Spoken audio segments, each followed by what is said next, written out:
Let's get this show on the road.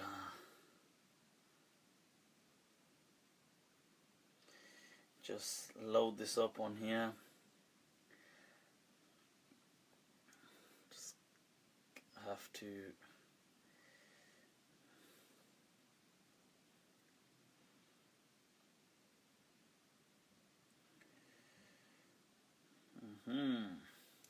Well, just going to share this onto my page.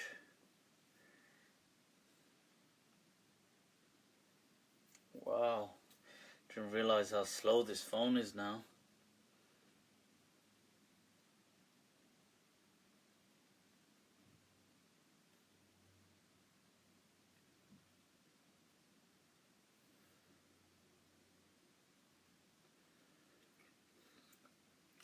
Alaykum assalam.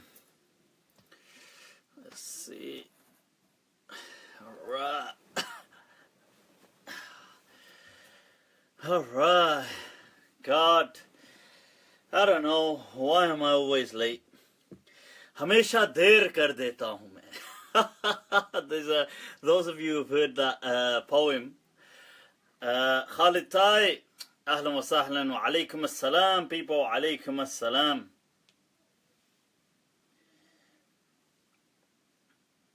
Let's see if I can. Whoa, right, okay. See if I can.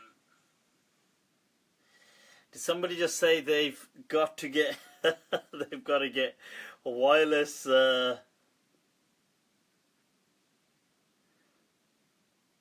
got to get wireless headphones as my wife gets annoyed by the sheikh's laugh.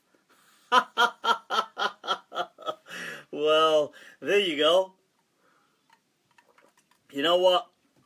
If people are going to be annoyed by you laughing, laugh, right? Keep laughing, people. Keep laughing. One of life's greatest pleasures. That's what I can say. Laughter. Honestly. You can take this quote from me, that any moment spent in laughter is never a moment wasted. Forget the Islamic stuff. Right now, well, we've got a lot of questions. Shalwar Kameez, well, since it's Ramadan, it's not actually because of that. It's actually, I had to, I was at a janaza actually, so it's following on from that. Still got the Shalwar Kameez on. Right now, just going to bring up the questions. We've got quite a few questions, I have to say. Whoa, quite a few questions going on. Right, so I'm looking forward to answering some of these. And some of these, see, sometimes the screen is just too sensitive. Ah, God damn. I get all right, and then it just, come on.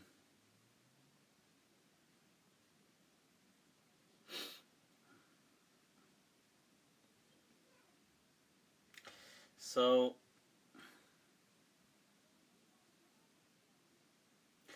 right, so shall we get started with some of these? Get the ball rolling. It's been quite a while already. It's already gone past 10.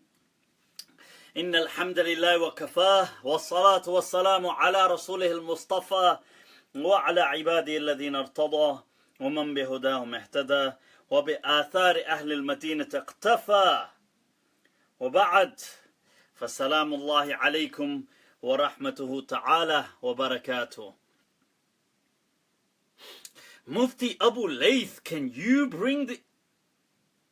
And why you and people from Avicenna Academy? Wow. You and people from Avicenna Academy. I don't know why I'm having to carry the burden of other people. I've got no idea, but I'll answer your question as far as I'm concerned. I can speak on behalf of myself. I can't speak on behalf of other organizations. Alright, so let's begin with some of these questions, people.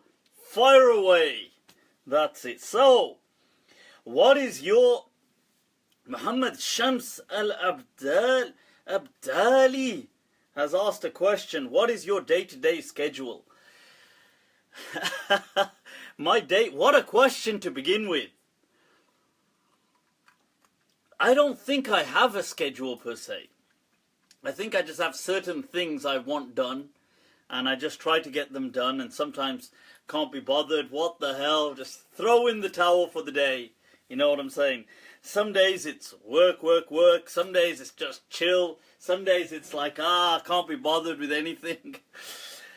Some days it's, I don't know, I don't know. I definitely do not have, I envy in a positive way, not out of a kind of a hateful, malign, but in a kind of benign envy, those people who are really incredibly, regimental with their organization and their kind of day-to-day schedules, and I wish I was like that, but I'm not. I don't know, like sometimes people ask me, somebody had asked me a question, do you spend, what time every day do you read, and do you do this, and do you do that? I just don't, with me, it just doesn't work like that. I wish it did, but it doesn't. I just, sometimes I don't at all, and sometimes I'll just sit down and I'll start reading something and reading it, and I don't know. I wish I could read more. I envy those people who say that they read so much. Sometimes you speak to people and say, I love reading. I just read. And I think, wow, if only I was like that. I'd definitely prefer to watch something. Or, it doesn't have to be like a TV series. No, but I mean, if I was watching something on YouTube, I would rather watch something or listen to something than have to read it. But then when I read things, it's weird, because when I'm researching something Islamic, it doesn't feel like reading. It doesn't feel like I'm, I don't know, so that's a bit of a tricky one. But I don't have a routine. Shukran for asking. Some things I always want to do, like go to the gym. Some days I don't. Some days it's like kufr if I haven't been, so I have to go. Some days I'm just like, you know what? Forget it all, I'm just gonna fill up the bath, I'm just gonna chill, have an iced drink and a whole bottle, just knock it out, and that's it, I'm just gonna chill, I don't care. And other days, I'd be like, what's this, what's that, I want to get 100 things done. But yeah, I'm learning, I'm todavía still, studiando español, and I'm, sometimes I get down proper at it, and then sometimes I'm so distracted, so I wish I had a better, more organized schedule, but I don't. I'd only be lying if I said I did. Right, so, next question. What is Ali Khalil? What is your take on Qardawi's centrist wasatiyyah position? I'm not quite sure what you mean by that.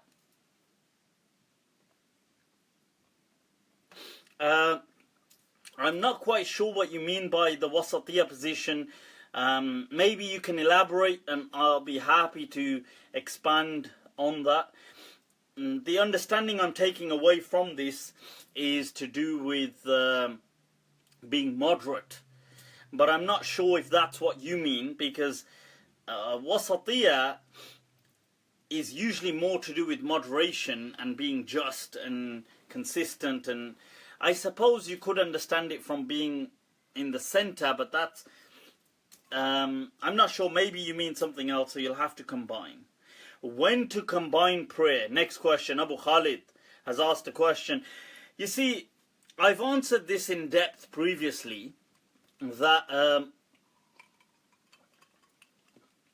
so you can check up my previous videos. You can just go to YouTube, search combining prayers, my name, or my name combining prayers, and it should come up. And inshallah, when we get in once, god damn, I crushed my finger in the door. I swear, the car door, and I didn't even slam the door shut. I just closed the door and I caught my finger in it, and it sliced almost a piece of it off, and I've come to learn why. In the movies when they adopt a torture method, it's through the fingertips. I've seriously come to understand the kind of sensitivity of the nerve receptors in the fingertips. It's like any touch on something and I'm like, ah! Right, so you see, I've answered previously, and I don't want to go over the whole thing in depth. Yeah, it's because I drive a Range Rover. But I didn't even slam the door. I seriously didn't. I just closed it like this and caught my finger in it. But, okay, so I've answered this previously, that the Prophet ﷺ spoke, the Qur'an speaks about combining prayers. La junah alaykum, right, sorry, not shortening, combining, sorry. I've spoken about this at great length as well, that combining the prayers can be done. It is established through many Sahih ahadith. You can find them through, whether it's Sahih Muslim, in Sahih Bukhari, in the Muwatta, that the Prophet ﷺ combined prayers. Okay, he combined between Dhuhr and Asr, Maghrib and Isha. And that is been accepted by most schools of law, except the Hanafi madhhab, which felt it's a major sin to combine prayers. But with the exception of the Hanafi madhhab on this, the rest of the schools clearly recognize that the prayers can be combined. It is from the Sunnah of the Prophet ﷺ to do that when you are traveling. The travel to right, okay. You see, to combine prayers is not the same as shortening prayers. To shorten prayers, there is a specificity of a time frame. So some people say, that could be whether it's going to be 48 miles or 50 miles or 40 miles or 36 miles, and there's different opinions, but they're usually all around between about 48 kind of miles, 40 plus miles mark. Now the thing is, that is to shorten the prayers. Now the Shafi'i madhab said, okay, they were going to adopt the same principle for combining prayers, but the school of Medina did not recognize that. And for shortening the you have a spider on your shalwar kameez. I sure hope not. Right, well, if it comes up and just grabs me, just be sure to give me a shout out. The thing is, combining the prayers can be done just simply for a journey. It does not need to be a journey that is of a specific duration. It could be done for other reasons. It could be done to create ease. It could be done for illness. It could be done for work purposes. I've explained this before. Ashhab from the Maliki madhab did explain that even if it was just for a need to create some convenience, that's fine. And that's in accordance with the hadith in Sahih Muslim of Ibn Abbas who would combine whilst giving a speech. And he said, why he did that was, he said this is what the Prophet taught him, and he did it so his ummah would not have to be in, so his ummah could avoid inconvenience. Okay, now, next question. Right, what are your plans for Ramadan? Regular small tafsir clips, regular Q&A. Right, Khalil Qamar. Good question. La pregunta, the question is good, right? But I'm not actually planning on on doing any kind of tafsir classes. The reason being that, look, we've got so many people already doing this stuff. Okay. We've got so many people who are already delivering tafsir classes. People like, Ustad Noman Ali Khan has done an excellent job and does that in Ramadan. And you've got other people, and there's no point in me just trying to, if I'm not going to do an as good job, if I'm not going to do it better or as good as they are, then just let people benefit from other people that are doing that. I am releasing every day a clip which deals with a question and answer. The series I've titled Fast and Fiqhious. That's it, people. Fast and Fiqhious. That's what I'm talking about. Fast and Fiqhious. I do share it on this page. By the way, that brings me back to the point. That brings me back to the point that if you haven't liked this page, then like it, people. God damn it. What on earth are you waiting for? And share it, like it, share these videos, put a positive comment on there. Support some of the stuff I do, god damn it. It's interesting because people ask me a lot of questions and they ask me a lot of stuff, and I do answer a lot of people when I can, and obviously I'm distracted in my own world and my life as well, but I do say this to people as well. I say that, look, I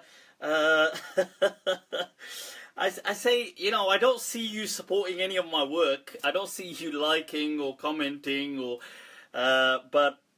so it's okay to do that, people. It's okay to like and support and get certain knowledge out there and be a part of that. Not just to only reach out to people when you're in need and you need help. There's a poem of Ghalib where he says, "Banakar bhais hum faqiron ka ghalib, tamashaye ahle karam dekhte hain." That, you see, this is how he says we take upon ourselves this guise of somebody in need just to see how those who claim generosity act and behave. That let them people are people. So yeah, I mean, if you haven't already liked my page, do that so you can follow it. I'm sharing every day a Fast and Fiqhious clip. Listen to it. It's only a few minutes long. Benefit from it. Share it, like it, whatever. Get it out there. Right, so that's something I am doing during Ramadan. I may not really continue these, Monday nights during Ramadan. So, as far as I made a part of my family. Umar Al-Hallak, you're doing it, bro. You're doing it. Right, so during Ramadan, I may not continue with, Monday nights with Mufti, because it'll probably just be too hectic and people have got their own things to do and everybody's rushing after iftar to catch Taraweeh or whatever, and people got to get to sleep to wake up, and so maybe not, huh? But if that changes, I'll let you know. But I will be releasing clips every day, which I already am releasing right now every day. I've been releasing some important clips, so do check them out. Mufti, does a person praying in congregation have to follow the Imam? And how does the Taslim? Could you do a different Taslim to the Imam? I.e. one salam instead of two? Right, okay. Now, when a person is following the Imam, he ought to just generally follow him. Right, so the thing is, that's what am I drinking today? Right, the usual. Right, so it's a cocktail, always a cocktail. So that's a mixture of Sprite Zero, Pepsi Max, some Dr. Pepper Zero, and some ice cubes. That's what I'm talking about, people. That's what I'm talking about. So you follow the Imam. There is a hadith of the Prophet ﷺ that إِنَّمَا جُعِلَ الْإِمَامِ لِيُؤْتَمَّ بِهِ, that the Imam has been placed to follow, so follow him. Right, so I think that's good. You should follow the Imam. But that doesn't mean you have to follow him in the exact how he stands or whatever. It means when the Prophet said, إِذَا رَكَعَ فَارْكَعُوا, when he goes into ruku, then go into ruku. If he stands up, then stand up. As in, don't let there be an incredible or a significant variation between you and the Imam. As to giving salam, when the Imam gives salam, you can just do one salam, like in the Maliki madhhab. But they do say that if you're in congregation, it's okay to do the second salam to the person who did salam to you. That's fine. Okay. Otherwise, in the school of Medina, we just usually say Assalamu alaikum. Just go Assalamu alaikum. That's it. And just get up and gone.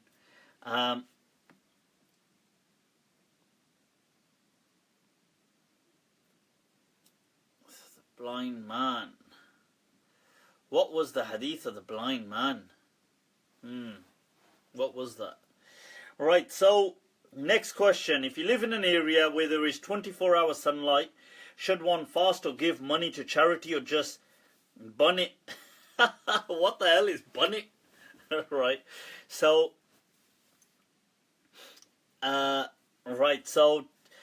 before I come to this question, if it's going to be weird if you give one salam and the other person gives two, that's correct. So you can just give two salams, it's no big deal. You know, when you're praying in a masjid, it's no big deal to just do two salams. It is also from the school of Medina to do two as well. Alright, so many Malikis do two salams as well. Right, okay, if you're in a place where there was 24-hour sunlight during Ramadan, I would say that you could just fast in accordance with, you could either, you see, it's interesting. You could estimate, as in, you couldn't estimate, obviously, according to your own time, but you could just take a standard time. So, which could be like the time of the people in Mecca, for example. You could take Mecca time as a standard time, because it's one, it's a central position of Islam.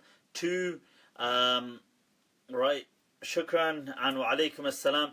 Right, two, it's a it's close to the equator, so it's balanced.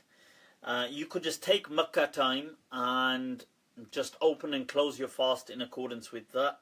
That's fine. That's what I would possibly do if I lived in a place where there was 24-hour sunlight. Okay. Following on from that, what if there is a 22-hour day? Someone allowed to fast? Yes, you are allowed to fast. Please watch my Fast and Fiqh clip on the Fatwa of Al-Azhar, where they said that you can open and close the fast in accordance with the timing of Mecca. But I do present my counter position there, my own fatwa, which states in countries like the UK, where it's not necessarily 22-hour sunlight, but it's close to about 20 hours on average. Now, or some places, I suppose, 21 hours. What I've said is that I believe, and I've gone into detail, so you can watch the clip and for more detail, that I believe it's permissible to eat into Fajr time, but up until before sunrise. So with enough time to pray Fajr and Subah before sunrise. So let's say 10 minutes before, I don't know, 7-8 minutes before, as long as you've got wudu beforehand, right? So you could do that. In my understanding, you could eat into Fajr time.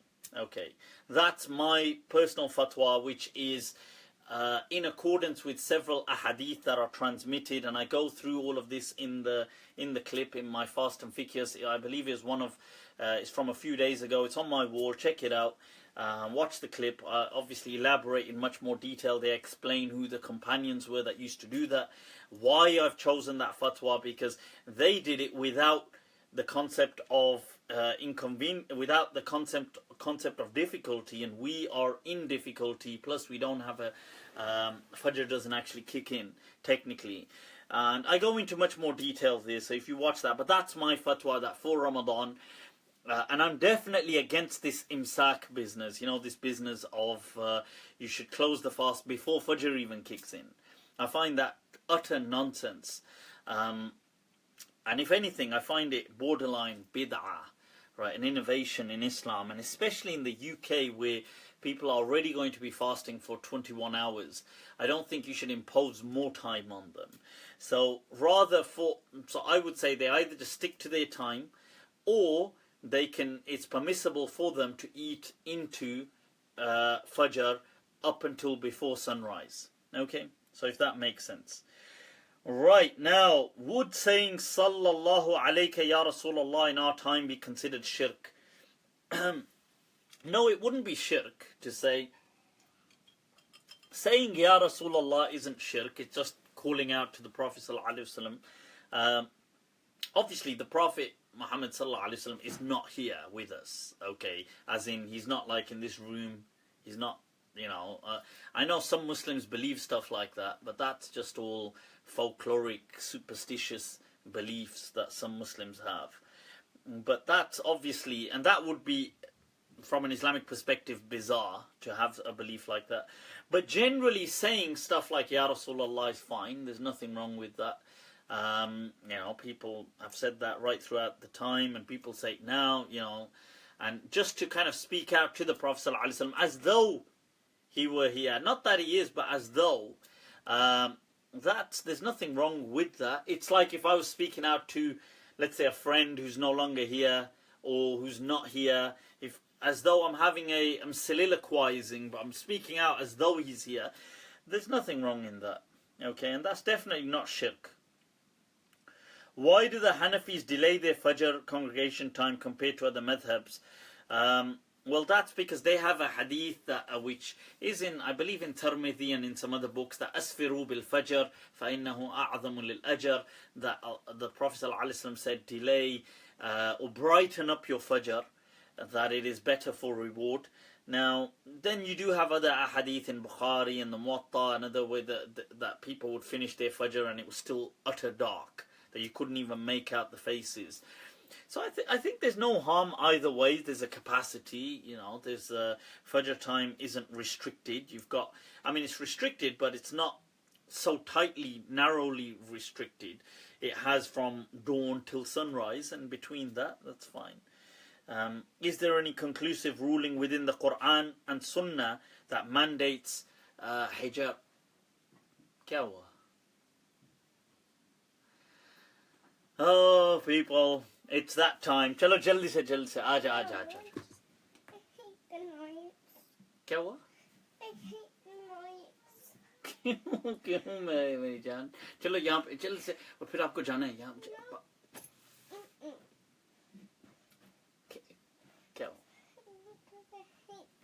चलो यहाँ आना है, नहीं आना है.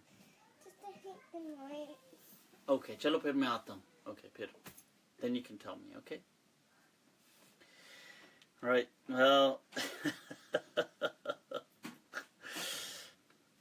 right, so, I've lost the questions now.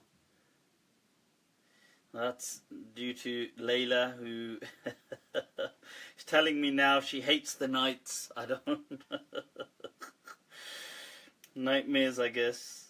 Right, so... Telling me now she hates the nights. I don't... Alright, okay, so, sorry, just... Supposed to go back to the questions here.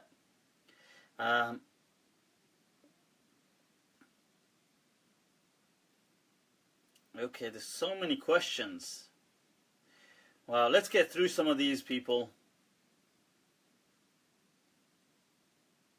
What advice would you give to... No, there's more. Wow.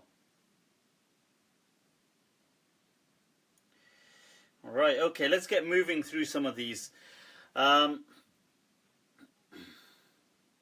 Is there any conclusive ruling within the Qur'an and Sunnah that mandate hijab?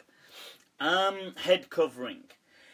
Yeah, the Qur'an isn't so clear, but the Sunnah does have a hadith. So the Qur'an speaks about covering, but I suppose it alludes to a head covering, but it doesn't. So it says about that about the women that they should yudnina alayhinna bijalabibihinna, that they kind of draw over them their kind of cloaks, and it mentions فَلْيَضْرِبْنَ بِخُمْرِهِنَّ عَلَى جُيُوبِهِنَّ.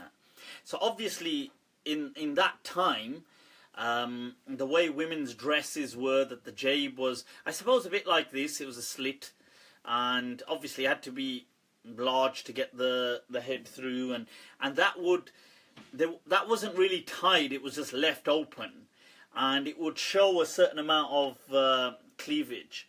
And so the thing is that the Qur'an speaks about covering that with the khimar. So it alludes to the presence of a khimar, which is now it doesn't allude to it. It states the presence of a khimar, which is a head covering. The question is, well, some people have then said, well, is that just a contingent statement, as in,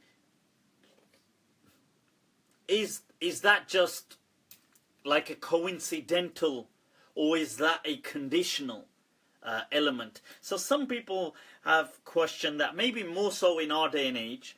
But the thing is, generally, it alludes to it in the Qur'an. It's not absolutely categorically clear in the Qur'an. The Sunnah is more clear on these things. So in the Hadith, when the Prophet is asked, and the Prophet says, except the face and the hands, everything else should be covered. So I would say in the Sunnah. But that said, I don't think we really need to make... I think we should just let people be. And people have their own pace, and they have their own time. I have gone over this in much more detail in the past, so you can check out my previous clip. I do go into some discussion on Ibn Ashur's Tafsir, and the mention of some people who said hair wasn't from the hijab, and my own research. And so if you search YouTube for my name and hijab and go through some of the different things I've covered, maybe you can benefit from that. I don't want to repeat it all right now. The Bible talks about a head covering. I don't know if the Bible would be really could be used as evidence, or any meaningful evidence within the Quranic or within the Islamic framework, because it's too many confounding variables if we're going to bring in the Bible. We're going to be bringing in all kinds of genocide. Could you elaborate on the purpose of testing Adam and Eve with the tree? Surely Allah knew what the outcome would be. One might say that it seems that man was created to fail. How would you respond to that? It's a very interesting question. I think, you see, even the tree is an interesting point, because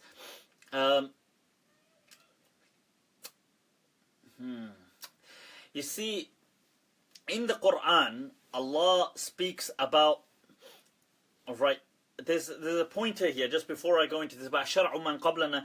That is true that the ulama have said about shar'u man qablana, but not with, you see, when they say shar'u ma qablana, they mean shar'u ma qablana with what has been mentioned in the Quran generally, as opposed to from their books. So just to clarify, Sahib, shukriya. So the thing is, that's not what they mean by shar'u man qablana, but they mean what is mentioned in either through Israeliyat or through what is mentioned through our system of transmission. So if in the Quran Allah is addressing Bani Israel, can we also take that as shar'u man qablana, or do we, which means the prior religions? Or it doesn't mean that we go to the Bible and take from the Bible, because the Bible is not reliable as a valid source. I mean, we believe it would have truths in there, but it's not a for a technical source. It's not something we adopt. Right, okay, now this thing about, and it's interesting, following on from the Bible, this question about Adam and Eve. You see, Allah saying to, testing Adam and Eve in the garden. First of all, where is the garden? I've answered previously that people have disagreed. I believe that the garden was on earth. That's what Ibn Qayyim al-Jawziyah also says in his book as well. Now, and other Mufassirin, that this garden, Jannah, was the garden on earth. It wasn't, the Jannah of the Akhirah.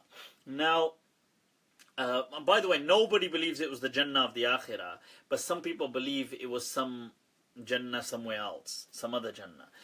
But I believe it was on earth.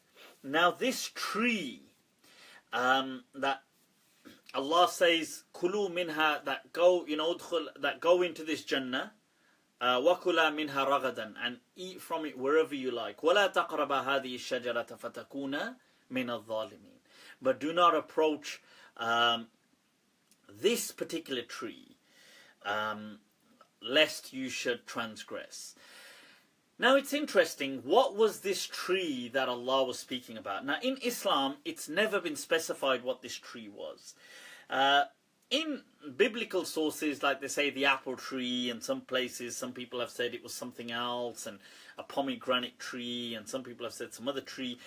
In the Judaic sources, they seem to say it was more figurative. That it wasn't actually a tree, it was a metaphor. Which is interesting because in the Qur'an, in one of the verses, it's referred to as Shajratul Khuld, the tree of eternity.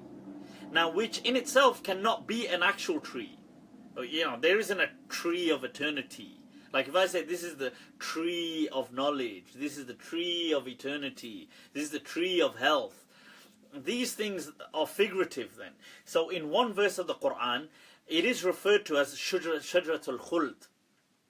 That the shaitan kind of, he kind of incites them towards the Shajratul Khuld, this tree of eternity. And he says to them, Ala adullukum ala mulkin, shall I not tell you about a kingdom?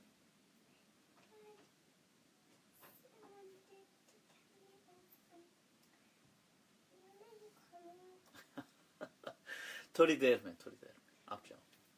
So the thing is now, right, so this is a figurative, according to a lot of the Judaic sources, so it's a tree of knowledge.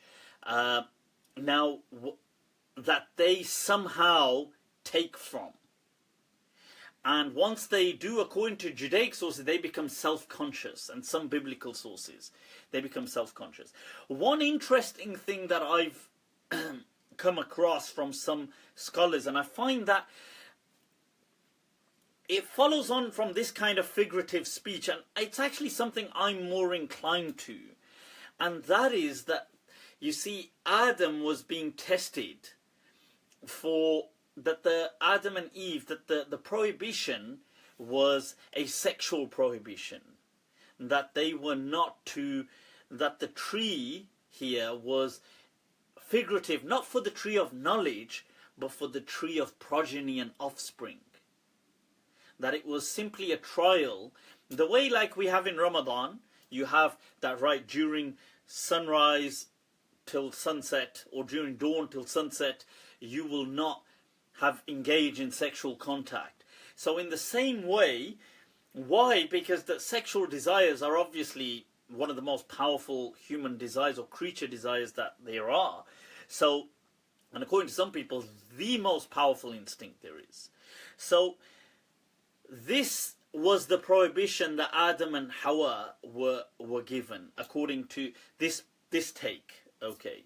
Now, based on that, Adam alayhi salam was being enticed by the shaitan. He was being told, oh, this will lead you to eternity. And what eternity meant in that concept, it meant that through your offspring you will live on. Because Adam already knew that he would die, that he understood what mortality was. He wasn't like, It's not that he never knew about death. He knew what death was. So it makes sense to me that this was was a metaphor, figurative, for sexual contact or sexual interaction between themselves, because it would have led to offspring, and that was the test. But you see, Adam then gave in, and that also ties in why he would have given in, not because of curiosity, but because the instinct would have been very powerful, and it would have been the most powerful instinct there was. Because it doesn't, to me, that ties in more rather than just simple curiosity. Because the other aspect is that, well, he gave in because of curiosity, which is also, admittedly, people are very curious. But it would make more sense if it was because of an instinct. The other thing is the verse says that, and what you see, once they've done the deed, it mentions, then they're in a state of kind of embarrassment, and they start to cover their nakedness. This is what the Qur'an says, فَطَفِقَ يَخْطِفَانِ عَلَيْهِمَا مِنْ وَرَقِ الْجَنَّةِ. So they start to get things and cover their nakedness. Now, why would they be covering their nakedness? So according to some people, that's because prior to eating from the tree, the Judaic sources, they were not self-aware and self-conscious. So when they used to be naked, but when they ate from there, they all of a sudden realized, oh, we're naked.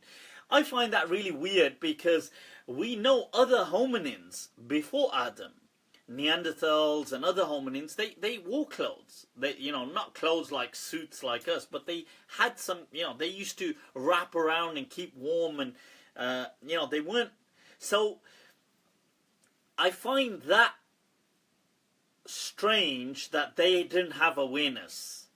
But it would make sense that once, if we take the deed not to mean they ate an apple or ate a fruit, but to mean actual post sexual intercourse, they had obviously, once the whole desire had subsided, they had this whole kind of like sense of guilt of what have we kind of done, and at that point an embarrassment, and they start to cover. This was something which makes a lot more sense, rather than you eat from a tree and all of a sudden you realize you're naked. That to me does not make much sense. But I mean, if you want to believe that, that's fine. I don't think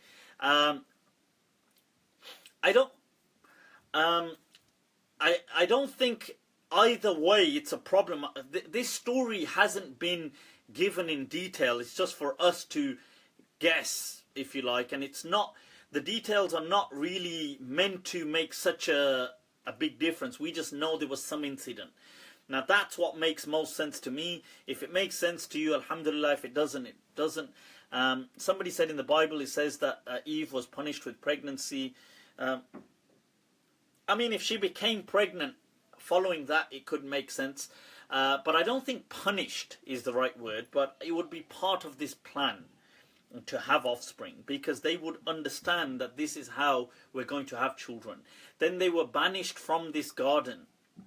And according to this understanding, when Allah says, إِهْبِطُوا بَعْضُكُمْ لِبَعْضٍ عَدُوٌ, that you will be amongst yourselves, you will have animosity, like enmity, like kind of hostility between yourselves. Some people said this was between the devil and Adam and Hawa and so on. But in my understanding, this is between, some people said between the snake, because Shaitan took, he took the kind of disguise of a serpent or whatever, according to the biblical stories. But in this, it would mean that you are banished from the garden, that your offspring, that the children of Adam, by default, you will always have some hostility to one another. That your default position will always be one of hostility. That when you come across each other, by default, you will be hostile. And compassion is something that you will attain through reason. It is not the default position to be compassionate towards mankind. And I think that ties in with how people are. Okay, right, next question. Is it permissible to pray the obligatory salah sitting down without a valid reason? Farhan, no, it's not.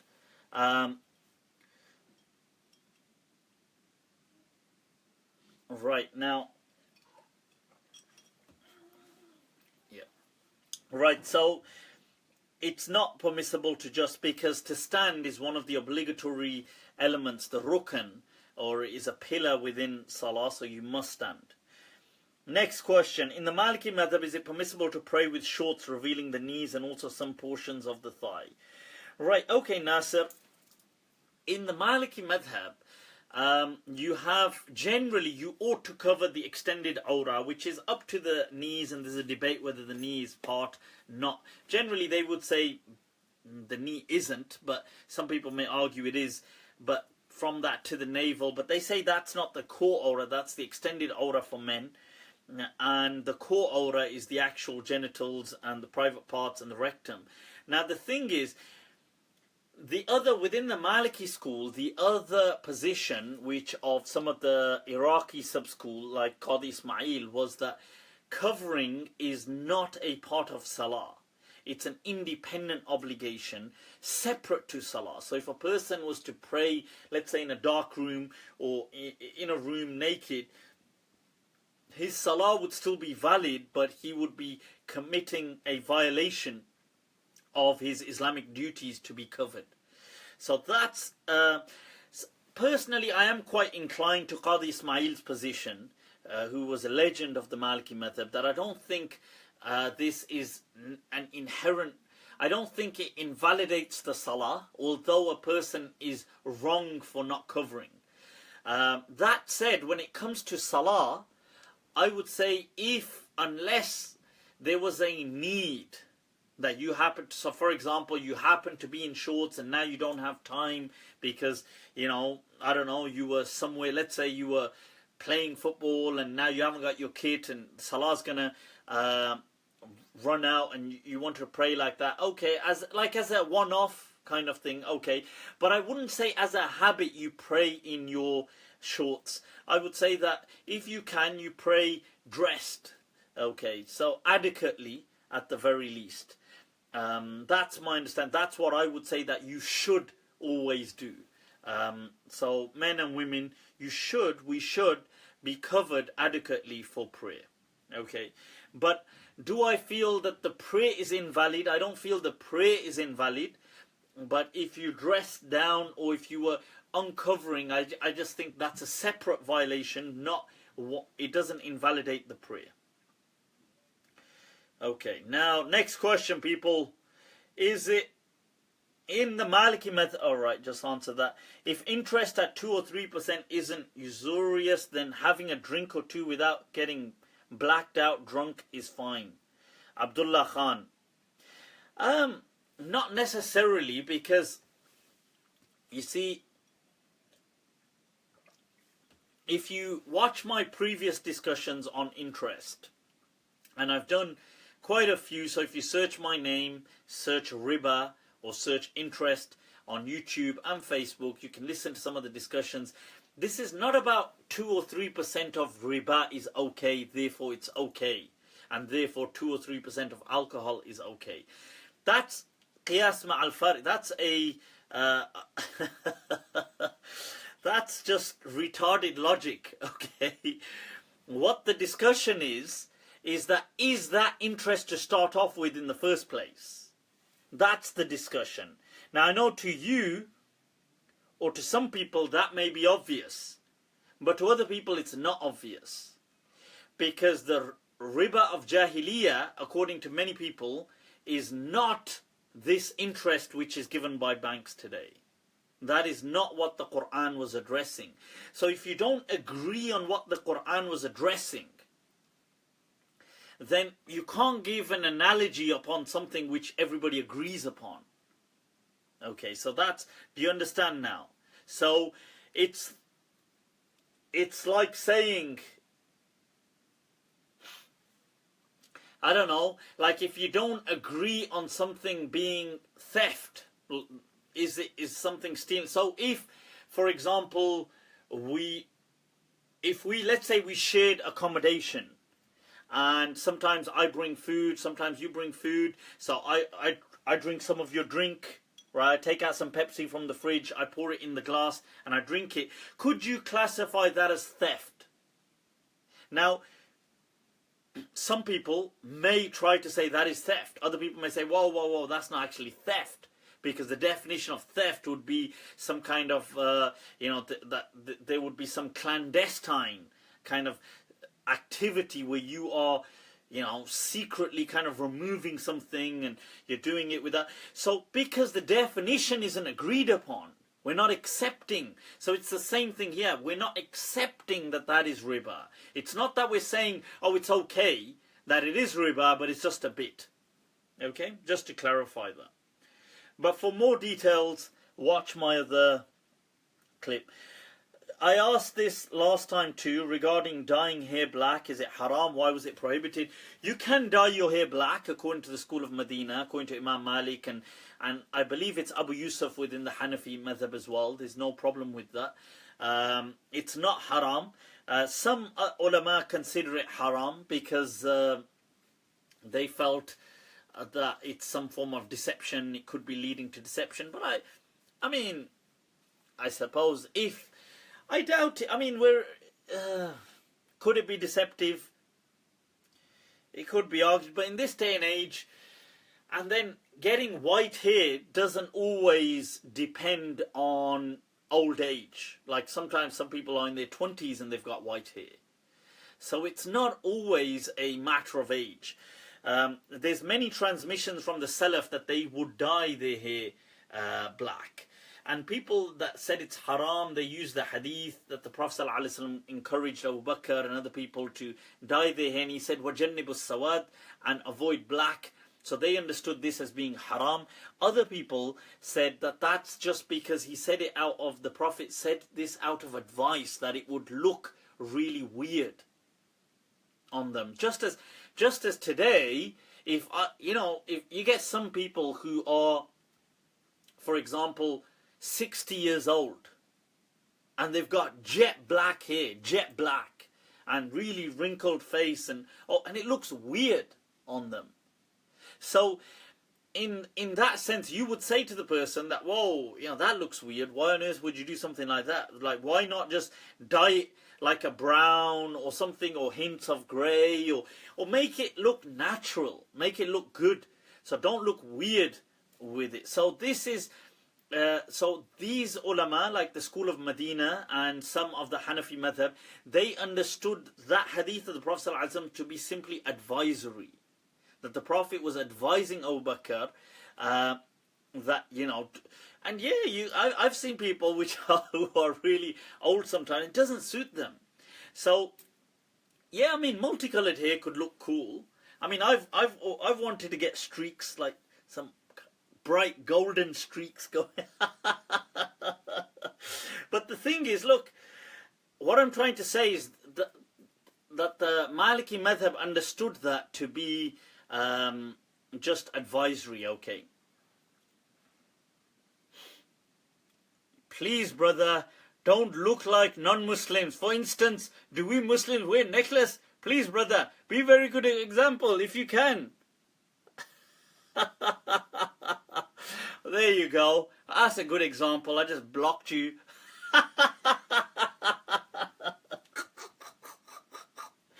Right, so the thing is, look, I mean, from all the days, for God's sake, from all the days, I sat down wearing a goddamn shalwar kameez. I mean, I don't even wear a shalwar kameez. I mean, look at this. I have sat here in a shalwar kameez from all the days, and you chose today to say don't look like a non-Muslim. I mean, for God, the goddamn non-Muslims in your area, do they walk around in shalwar kameez? Seriously. So you were going to look at me, and despite all of this, despite the fact being brown is enough to be identified as a Muslim in this part of the world, but despite all of this, you are going to see my necklace and think, ah, Christian.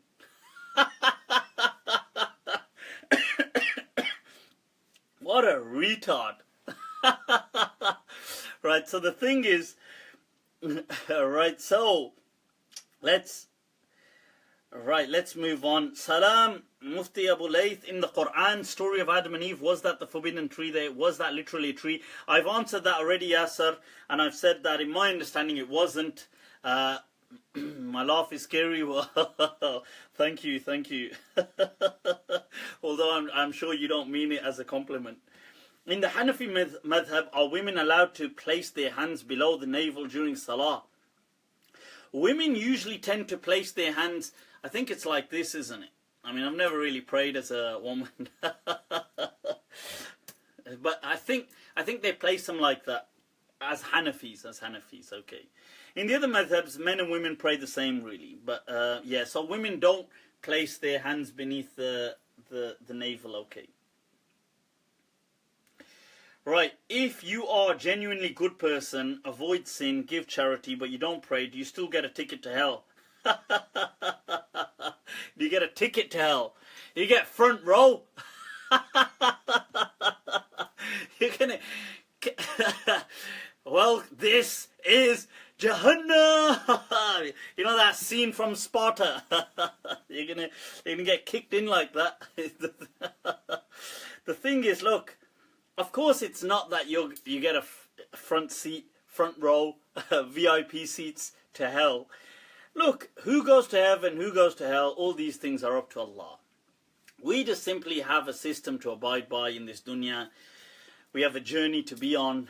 What happens in the akhirah is up to Allah.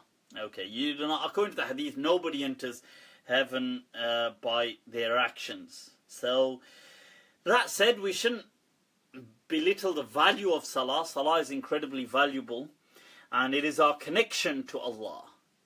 So I think every Muslim ought to pray. Okay. If all the good and bad things that will happen to oneself has already been written and ordained, then what is the point of praying? Shiraz, excellent question. I have answered this previously. That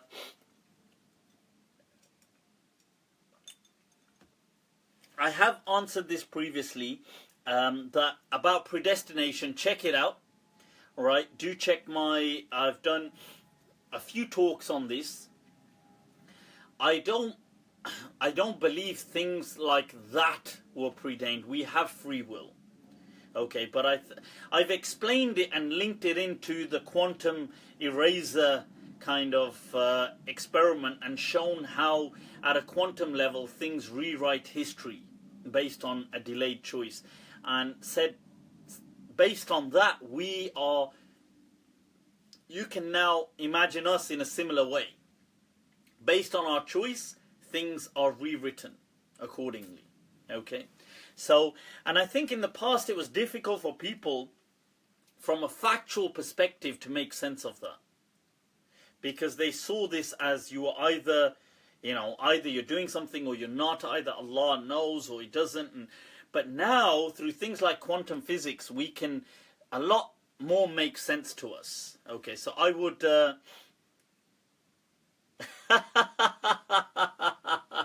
Assad goes, what is it? You're good, but I'm not quite on your level yet. What? Mange? That's the... Mange Guru. You must be on another level. Right, so I do believe in free will, okay? King Salman awarded Donald Trump with a gold medal and cameras rolling for worldwide coverage. What do you think? I couldn't really care less, to be honest. I don't really care about the whole Donald Trump, King Salman thing. I find it humorous to see how some of the kind of hardcore Salafis bend over backwards to kind of praise the king of Saudi Arabia as though he's some kind of whatever he is. it doesn't, this Trump visit doesn't bother me. I mean, I don't know why people are so fussed about stuff like this. I don't know what else they would expect. Why would they expect any different? Obviously, it's politics. It's, the way the world works. It's nothing I wouldn't expect. So, some people, I gotta say, some of the memes, some of the clips are hilarious. Like the other person who's looking at Ivanka, or whatever, however they say her name, right? So he's looking... that he's got to think, God damn, he's got to hate the person who recorded that. Right, so moving on. Some people are totally insensitive when they refer to the green dome of the Prophet's mosque, whilst others become spiritually attached to the green dome. Is the green dome a symbol of Islam? No, the green dome has got nothing to do with Islam per se. It's just something that was adopted during the time of the Ottomans. And since it's become now linked with the Prophet's mosque, sallallahu alaihi wasallam, so I think now that it's been a part of the Prophet's mosque for centuries, we would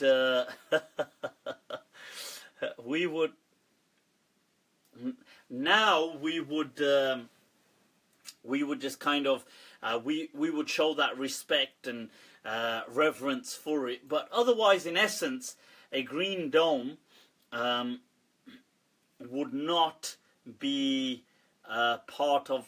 It's nothing Islamic per se. It's just now that it's become part of the mosque. On this note, I want to take another question. Right, it's not exactly linked, but it's kind of linked to this answer in a way. Right, I'd annoyed quite a few people. It takes it. I mean, it looks like it. That which is nothing new, because if I'm not annoying people, sometimes I have to think, am I even doing my job properly? So the thing is that some people are really offended about me responding previously about the status of the family of the Prophet sallallahu alaihi wasallam in Islam. And some people have done some posts and done some things, and not that it bothers me, but they've obviously taken huge offense, and what are you saying? This guy Abu Layth is a nobody, and the family of the Prophet are everybody and everything, and they've got some kind of pathetic statements that they've made, and just dissing me and saying all sorts and trying to swear at me or do whatever they're doing. Now, okay, I want to answer that question. Right, now, before I answer it, I want to shed some light on another question which is important too. And that is, what does religion mean to people? Okay, what does religion mean? Now, religion means different things to different people. You have to understand that. It's not necessary that all of those things, the meanings that you take from religion, the religion designed for you to have. But it could be that, it still helps you. So, I don't know, as an example, you can use a tool for something which may help you, but in some way, but it's not that tool was necessarily designed or had a purpose for that. If I pick up a knife and fork and use it as a screwdriver, I can use it, but it doesn't mean that the knife was designed to be used as a screwdriver. Okay, so sometimes you can take meanings from religion, but the religion wasn't aiming for you to necessarily take that meaning, but you take that meaning anyway. Now, religion like I said, why religion was revealed was why Allah set out revelation was so we can come to know, reflect and ponder over Allah, and try to reconcile reality and faith throughout our journey of life. Along the way, Allah has set out certain parameters for us. For people who cannot busy themselves with pondering and reflection, at least they can do certain rituals, like pray and so on, and do things like that. Now, this is what religion is about. Now, to some people, you see, it's about rites of passage. It's about, okay, certain stages in life that give them some meaning. To other people, they go a step further, and it's about a kind of folklore and some kind of, where it's got to, I don't know, some kind of decorative, folkloric element, which will have elements of superstition in there. It will have elements of, and this, they seek meaning from this in life. Okay, so to some people, like I've been asked before, why do people go to saints and ask at their graves and do things like this, and why? And I've explained before, because in all honesty, people struggle with the concept of just one God. They really do. I mean, it's not that they struggle with the idea that there's one God. That people manage to accept. But in the real world, people can't accept such a magnificent, majestic being, because it doesn't make sense that, you see, he's too remote. They created everything's out there. Why would he be bothered about me? I need to go to a person like me to ask. I need mediums and means, and it's because it makes sense to them. Polytheism actually makes sense to people. Ironically, I know at a rational level it doesn't, that these are all gods, but on the ground it actually makes sense to people. Even Christianity, all it did was just replaced all the demigods with saints, and you know, the pontification of all these people, and the patron saints of different, that's all it did to some extent. Obviously it could be argued, but in a similar way, to some people, Islam is all just about emotions.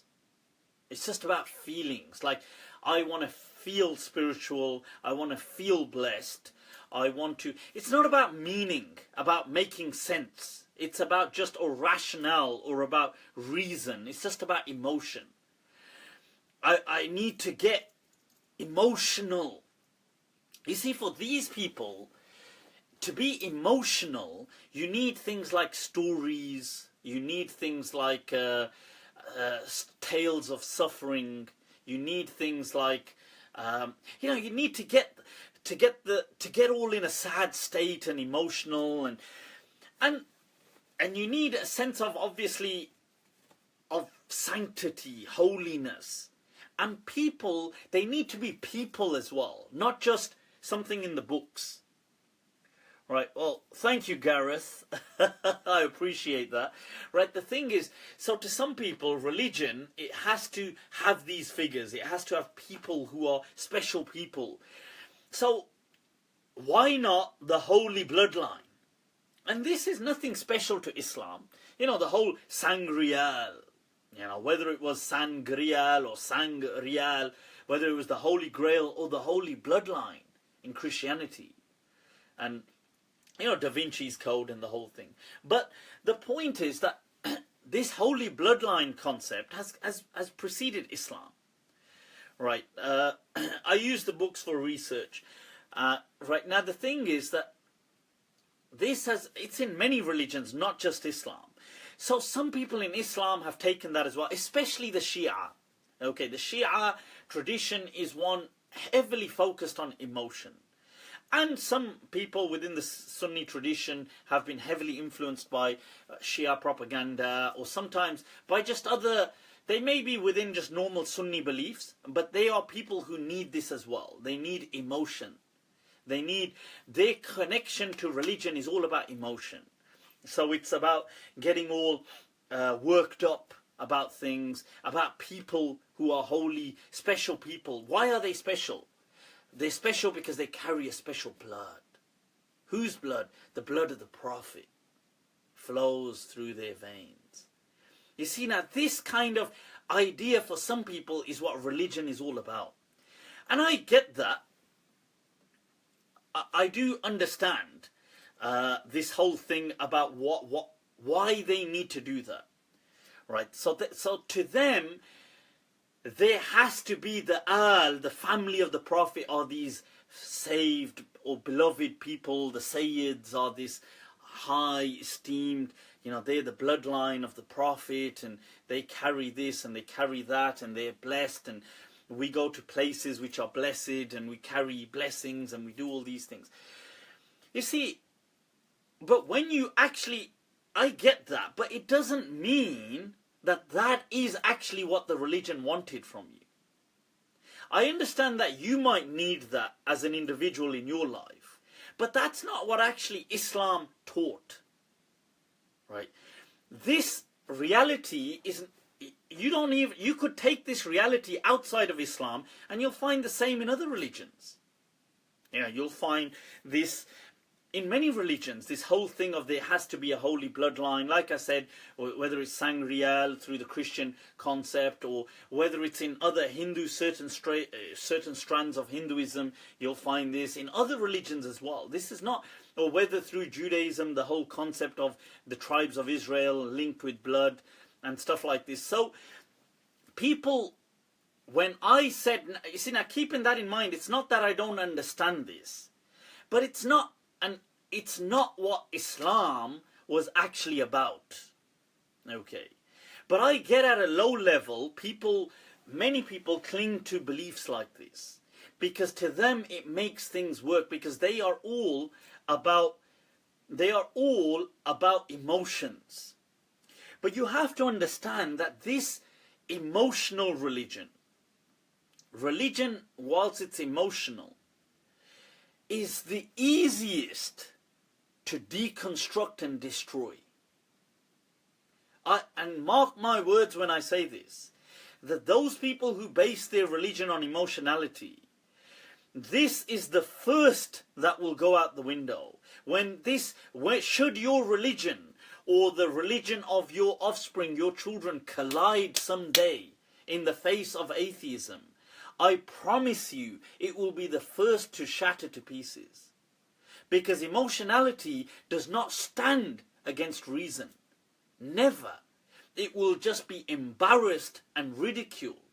Now you can cling to that once again emotionally, and look, it doesn't bother me as a person. That's fine. You can believe, you can get all emotional and say that, no, but this is the spiritual, and this is but it should, and I tell you something, mark my words, people, if not you, then I guarantee, living here in the West, in the UK, I guarantee that your children, their iman will be tested, their faith will be tested. And should that day come, and it will come, I can swear by Allah that when it clashes with reason, I and people like me who have presented this version of Islam is who you will send or resort your children to get the responses and the answers that you are seeking today. Right? Because emotionality will not stand. Okay, when you present emotions and just getting all upset in front of atheism today will rip that Islam to pieces. What are you talking about, a holy bloodline? What are you talking about? They are special people because they carry special blood. What kind of, how bizarre does that sound? Seriously, I mean, do you really think it wouldn't take minutes to destroy that from a logical and rational perspective? So, I just want to answer that give that backdrop first of all. Secondly, I wanted to highlight that from an Islamic perspective, let's look at it from an Islamic perspective. I only presented what Imam Malik had already taught. Imam Malik, when he was asked, who are the the family of the Prophet? Are they Bani Hashim? Are they Bani, Alawiyin or Fatimiyin? He said no. He said, whenever we say, Allahumma salli ala Muhammad wa ala ali Muhammad, send blessings upon Allah and his al. He said his al are his followers. Atba'u Muhammad. Those who follow and believe in Muhammad are his al. We are all his al. all Muslims are the Ahl of the Prophet. Imam Malik said that it doesn't matter if you're a Hashimi, it doesn't matter if you're a Alawi, right, or a Fatimi. It does not, you have no virtue above any other Muslim. This is what Imam Malik taught, and you can check in his Kitab al-Kafa'a when it comes to nikah, when he was asked, oh, what is an equal in marriage, where other madhabs disagreed and said, oh no, we're going to give preference to Arabs, we're going to give preference to Quraysh. Imam Malik threw that out the window. I'm only teaching what the school of Medina taught. The Qur'an said that on the فَإِذَا نُفِخَ فِي الصُّورِ, on the day of judgment, when the final hour is here, the Qur'an says, right, that فَلَا أَنْسَابَ بَيْنَهُمْ يَوْمَئِذٍ, that they will have no lineage between them that day. Everybody is from the children of Adam. Right, so I'm sorry to burst your bubble if you think you have a special status because you're Sayyid. But according to me, you don't. The Prophet himself said, these are the words of the Prophet that were transmitted, that an Arab is not better than a non-Arab, and a non-Arab is not better than an Arab. And he said that nobody, that a white or a black, nobody is better than each other except through God consciousness. So I'm sorry to burst your bubble. You can think that just because you're a particular tribe of an Arab or an alleged tribe of, you're an Alawi from Ali radiallahu an, that you today carry some special virtue, that's fine. That's your emotional. I understand that, like many people throughout the world, Muslims and non-Muslims who cling to religion at a folkloric level, they need emotionality. I get that. So you are just doing the same thing. So you just need emotion to kind of say, well, look, I need this, and that's fine. But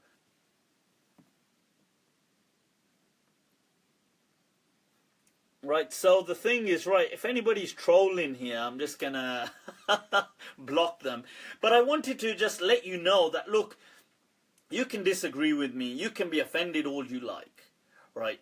I speak to you what the Qur'an has said, what the Prophet himself has said. You can say, well, I disagree with the Prophet, and that's up to you. Okay, but I give you the words of the Prophet, I give you the words of Allah. Now you choose to accept them. I gave you the words of Imam Malik. He didn't accept. Now you could say, look, in my madhhab, in my school of law, we give preference. I get that.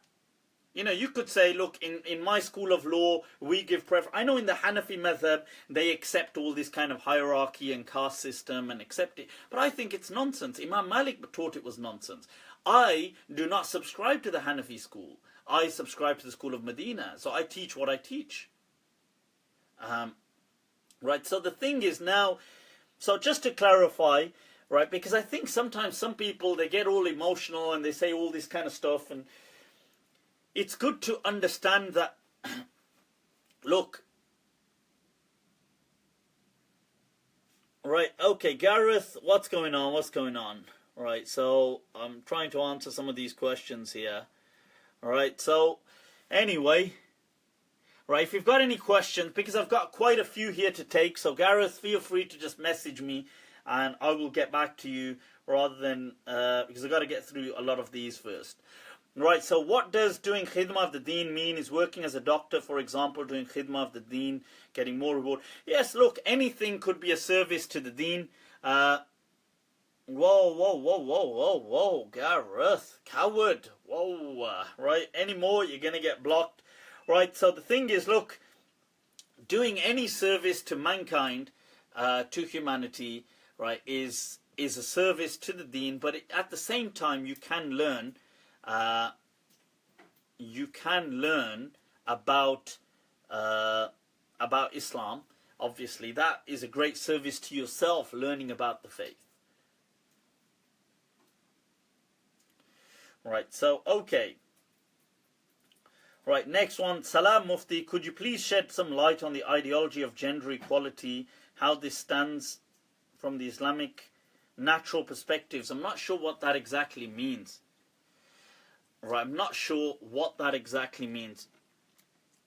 Right, somebody just mentioned a hadith that every nasab is will break except the nasab on that the Prophet's nasab. I gave you a verse of the Qur'an, but it obviously wasn't enough for you. Right, well, look, the thing is, look, if you disagree, that's your belief, mate. I've got no problem with whatever you believe. People out there believe all sorts, right? The Prophet himself taught that his lineage was not special. He himself taught you that an Arab is not better than a non-Arab. According to you, an Arab, a special tribe of Arabs, are better than the rest of mankind. That's your belief. I do not believe that Islam reflects that, in my understanding. Okay, you can keep that. People present the verse of the Qur'an, which is قُلْ لَا أَسْأَلُكُمْ عَلَيْهِ أَجْرًا إِلَّا الْمَوَدَّةَ فِي الْقُرْبَى, that I do not ask you any reward for what I do. The Prophet said, except mawadda, compassion regarding fil qurba. Now, there's a disagreement. What does qurba mean? Now, it's in Sahih al-Bukhari that Ibn Abbas was sitting there and Ibn Jubayr, and they asked him, what does qurba mean? Because qurba can mean an act of worship, it can mean relatives. Okay, tell her. Salam bolna? Go on then. I think people, I think Layla wants to say hi. I don't want to. You don't want to. Chalo aapko sona hai abhi. Bedtime. I just said I can't wait. But I still got to tell you that thing. Abhi nahi. Baad mein. Right, so the thing is, now, so just to kind of, now qurba can mean relative. So what does it mean here? What most of the Mufassirin all went with was that the Prophet was speaking about his own relation to those people. That he was saying to them, look, at the very least, remember I'm a relative of yours. And this is what Ibn Abbas says in Sahih Bukhari. Okay, so that's in Sahih Bukhari, you can accept that. And that's also, and Ibn Ashur has a very good explanation on this verse once again. He says those people who say this is my relatives, he said that they've brought only weak or fabricated hadith to say that. And he said this does not mean it's a diss against the relatives of the Prophet, but it's simply to say that this verse is not speaking about that. Okay, and that's what Ibn Ashur says in his Tafsir. Right, I'm not sure on the ideology of gender equality, what that means. In Islam, obviously, there is equality between the genders. I mean, you see, it's different because there's an equality from a human rights perspective. Obviously, there's roles which society ascribes to the genders, which may vary. Just as the role of a mother, the role of a father, the role of a husband, wife, son, daughter. These may vary based on your gender, but it doesn't mean that it's unjust, if that makes sense. In the masjid, in some masjids in the UK, there are imams who never interact with people on a personal level. What is your take? I mean, I'm not an imam in a masjid. I could never be an imam in a masjid. You can clearly see why. So, I can't really comment. Obviously, I think it's a demanding job to be an imam. I do think in the UK it's definitely undervalued massively. You pay peanuts, that's what you get. If you wanted... right. If you pay peanuts, well, that's what you're going to get. Okay, so... they are definitely underrated, and the quality of the scholars of the imams is very poor. Somebody asked a question just following on about what I said about the Panjtan Paak, the 5 holy blessed bodies, and they're referring to the Prophet, Fatima, Ali, and Hassan and Hussein. You see, the thing is this, and they say some people, you see, it does not mean that these were not great people. They were great people. But all of the companions were great people.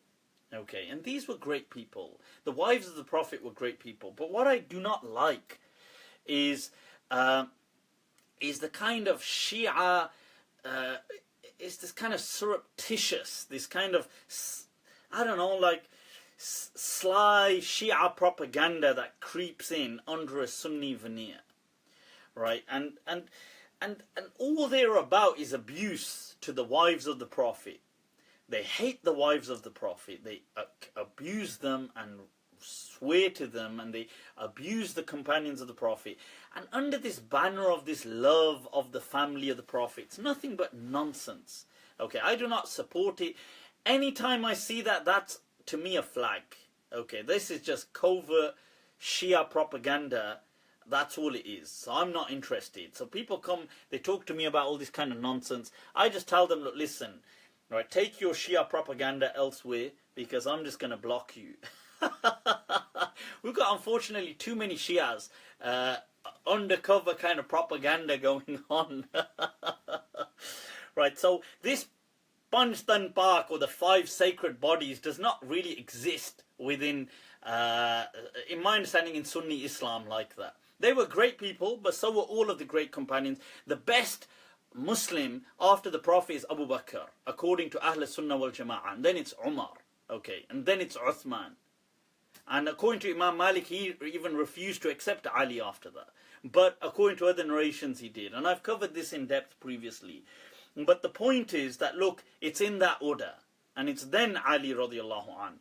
Right? And this is how we accept them. That's how I accept them. That's how this ummah has accepted them. The best of the people were not, number one, was not, you know, the family of the Prophet. I'm sorry to say that. It doesn't mean they weren't great. They were amazing people. But chill out, people, with the emotionality. Right? And be a bit more reason-based. Right, okay, sabr means patience, but how does one practice it? If a family member dies, how do you become... Obviously, that's a very difficult question, Sayyid Ataullah Husseini. You know, how does a person practice patience? It's difficult, but I mean, that's why there's an immense reward in being patient. And may Allah create ease for anybody who is suffering. Ameen. Ameen. Right. I know I already asked the question. I'm terrified. Walk away. Terrified of being alone 6 feet under. What? Here's, how can I stop fearing death? I think the thing is, look, the fear of mortality is something you're not alone in. Okay, we are all afraid of death. I think it's not just the death, it's dying, which we're probably more afraid of, and the fear of the unknown. It's a human reaction, okay, and we all contemplate this, and we all think about this. I mean, it freaks all of us out. You're not alone in this, okay, but I don't think you should take it to a morbid level, but I think it should be, use it to your advantage to live life to the fullest, to enjoy, to take from this, your time in this dunya, as much as you can, to make every moment meaningful. That's what I would say. Right, if the Qur'an is meant to be the final revelation, what makes it so different from the New Old Testament are pretty much the same. What makes up the book is merely the preservation of the Qur'an. Or is there something more grand that you would say is the definitive proof that this is the last and final revelation? Muhammad William Saleh, I'm not sure what that means exactly. I mean, it's obviously it's similar in some ways to the Bible, the Old Testament, New Testament, in the sense that it's got a message, it's got stories, it's got you know, signs of the afterlife and stuff like that. I suppose the Old Testament doesn't, but it's a similar. There's huge overlapping kind of grounds. I accept that, but the Quran, what makes it the final revelation is that it was the final revelation. Okay, what makes it the final is that it was the final revelation. That's what makes it the final revelation. Next question. What is my view on the Haba'ib of Tarim, Yemen? Only great things. I think they're great people. They're doing some great work. Many of them, they've taught people about the love for this Deen, and always smiling, and Sheikh Ali al-Jifri and the other Mashayikh always have, they have a great kind of radiating personality about them. So I think definitely, I only think good of them. I don't think anything negative, if that's what you're asking. I don't know them on a very on a up close personal basis, so I can't really comment beyond that. But my impression of them is they are great people. I know Sheikh Adam Kelwick has studied with them from the UK, and so if you reach out to him, I'm sure he can give you more details about them. Right, if a woman divorces and has young daughters, when she remarries, will her new spouse be a mahram for the girls? The girls are pre-pubescent. Right, okay. Yes, they will. So as the Qur'an says, وَرَبَائِبُكُمُ اللَّاتِي فِي حُجُورِكُمْ, that, and those from the spouses whom you engage in a full marriage with. Okay, so he is the stepfather, like that, is a mahram to them. Okay. Right, what advice would you give to someone who's unimpressed and disenchanted with dhikr gatherings and tariqah Sufi orders, but is still searching for the spiritual path of Islam? I don't know, Sidi Yusuf, what to say to these people. I'm not somebody that's so driven by the mystical. To me, Islam is all about reason. And so if that's what they may find meaning in, then I would say absolutely seek seek that path of reason. But if not, you see, because I'm not sure what spirituality means. Okay, because spirituality can mean different things to different people. Does it mean a meditative state in which, like I sit here like I'm spiritual now? I'm sure that is understood as spiritual. I always carry a tasbih and do dhikr. I'm spiritual. I'm sure many people associate that with spirituality. But could you not be spiritual through your reflection? Could that not mean spiritual? Could you not be over your sense of pondering? Over your sense of learning about the Deen? Could that not be spiritual? When Imam Malik was criticized, that why he wouldn't do things like pray navel and keep voluntary fasts, and why he wouldn't pray tahajjud in the middle of the night, and why was he always just involved in learning and stuff like that, and he didn't do anything ibadat, worship. This is what the person said to him. Imam Malik said that, look, Allah has divided worship between his slaves. He said, for some they do what you do, and for some they do what I do. And he said, and we're both upon goodness. So I think this spirituality, to some people, spirituality is this kind of hippie state of mind, that I'm in this ecstatic kind of, ooh, everything's just, whoa, I'm spiritual. And I'm sure that is understood as spiritual. I'm sure if you stopped a person in the street and asked them what is spiritual, they probably think of a monk. But does that make it so just because people think that? That's what I'm asking. I don't think so. To me, spiritual is simply your kind of connection, whichever way you make it. Right. Salam Sheikh, 2 Qur'an questions, if you don't mind, on a group of the Jews being turned into apes. Apparently Mujahid read that figuratively. Hearts like those of apes, or something of that sort. How do you understand the ayah? Also, how do you understand the following ayah in Baqarah? فَقُلْنَا نَضْرِبُوهُ بِبَعْضِهَا كَذَلِكَ يُحْيِي اللَّهُ الْمَوْتَى. If the dead man was revived through being hit with the sacrificed cow, is there another way of understanding the ayah? Right. Excellent question. I am open to figurative interpretations. When you say that a people mutated, it could be that it was a figure of speech, as in that their hearts became like that of animals, like that of apes, and that of, or it could be that they had some, those people had some kind of deformities or illnesses, and which doesn't actually it doesn't mean you become an actual ape, but you start to bear certain resemblances to that extent that you are then seen as like as a pig or as a ape. It doesn't mean that you actually turned into an ape, but you became like in some similarity to that. That's, you know, very, in my understanding, plausible. So that doesn't mean,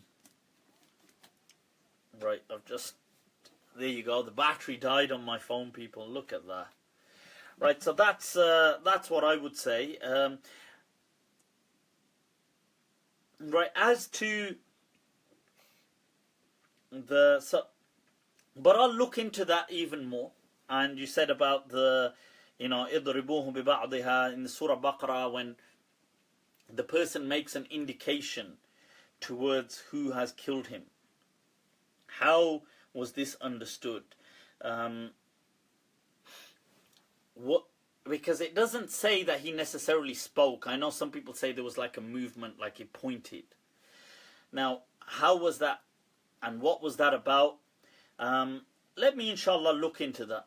Okay, and I'll get back to you, because I know so far from my understanding they speak about just a pointing, but what was that pointing, and what was it and was this figurative, was it literal?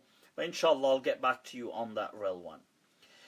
Okay, Akbar Amin, how do you explain the hadith of the blind man that murdered his caretaker wife because she insulted the Prophet? Also, I remembered from a past talk you disagreed with the hadith about Musa and his nakedness, despite the hadith being sahih. Can we reject the hadith that are because it wasn't rational? Akbar, excellent question. Right, now,